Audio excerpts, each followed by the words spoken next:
পৃথিবীতে সবচাইতে অদ্ভুত জিনিস হচ্ছে যে মানুষটা ভালোবাসা পাওয়ার জন্য আকুল হয়ে থাকে সে পায় না, আর যে ভালোবাসা পায় সে কদর করে না।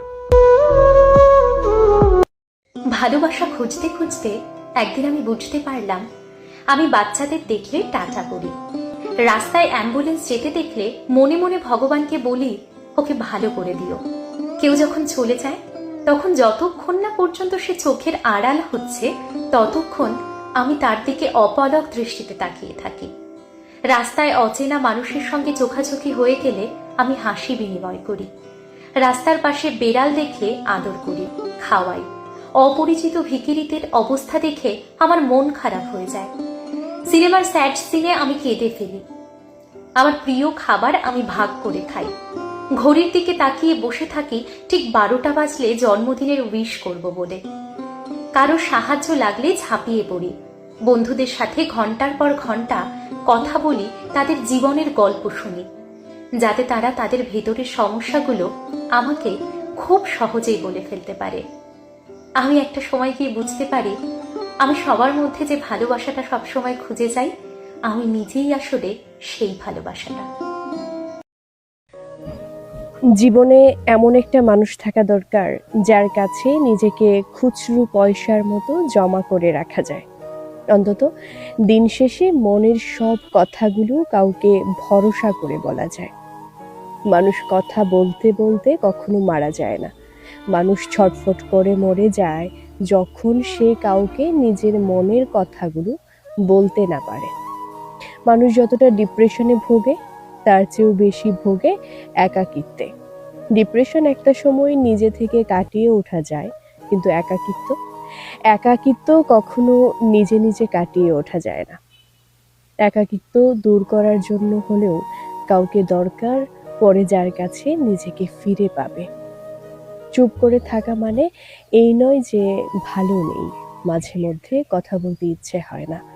কেউ একজন মন খারাপটুকু বুঝে নিক, একাকিত্বের ছায়া হোক, রাত জাগার কারণ হোক।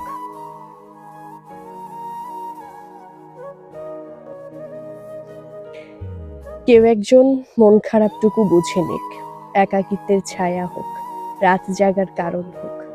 শুধু নীরবতাটুকু ভেঙে না দিক, কথা না বলুক।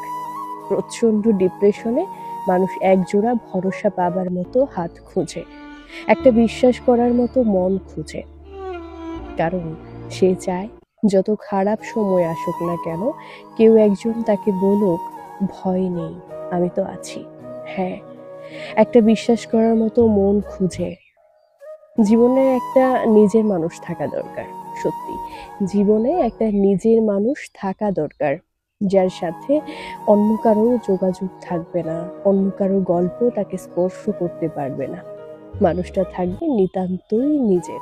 750 কোটি মানুষের মধ্যে যার একটা একান্তই নিজের মানুষ আছে, সেই মানুষটা কখনো একা নয়, তাকে কখনো একাকিত্ব স্পর্শ করতে পারে না।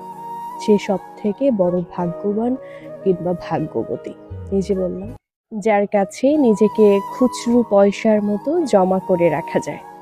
অন্তত দিন শেষে মনের সব কথাগুলো কাউকে ভরসা করে বলা যায়। মানুষ কথা বলতে বলতে কখনো মারা যায় না। মানুষ ছটফট করে মরে যায় যখন সে কাউকে নিজের মনের কথাগুলো বলতে না পারে। মানুষ যতটা ডিপ্রেশনে ভোগে তার চেয়েও বেশি ভোগে একাকিত্বে। ডিপ্রেশন একটা সময় নিজে থেকে কাটিয়ে ওঠা যায়, কিন্তু একাকিত্ব কখনো নিজে নিজে কাটিয়ে ওঠা যায় না। একাকিত্ব দূর করার জন্য হলেও কাউকে দরকার পড়ে যার কাছে নিজেকে ফিরে পাবে। চুপ করে থাকা মানে এই নয় যে ভালো নেই, মাঝে মধ্যে কথা বলতে ইচ্ছে হয় না। কেউ একজন মন খারাপটুকু বুঝে নিক। কোথাও একটা যেন লেখা পড়েছিলাম, আর লেখাটা বহুদিন ধরে আমি আমার মাথা থেকে সরাতে পারিনি। লেখাটা কিছুটা এরকম ছিল যে তোমাকে একজন পেয়েছে মানে আর একজন কি বিভৎসভাবেই না তোমাকে হারিয়েছে।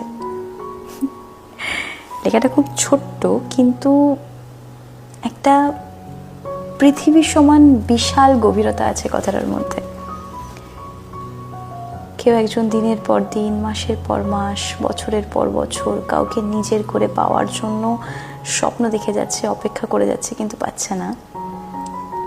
অথচ অন্য কেউ জাস্ট অপেক্ষা ছাড়াই, সাধনা ছাড়াই তাকে একেবারে নিজের করে পেয়ে গেল। সে জানেও না সে যাকে নিজের করে পেল তাকে পেতে একজন কত শত দিন ধরে ক্ষুধার্ত ভিখারির মতো তার অপেক্ষায় দাঁড়িয়েছিল, অথচ পেল না। ছোট্ট কথা, কিন্তু কি বিশাল গভীরতা, তাই না? আমার মনে হয় আমাদের সবার সাথে এরকম কিছু একটা হয়ে থাকে।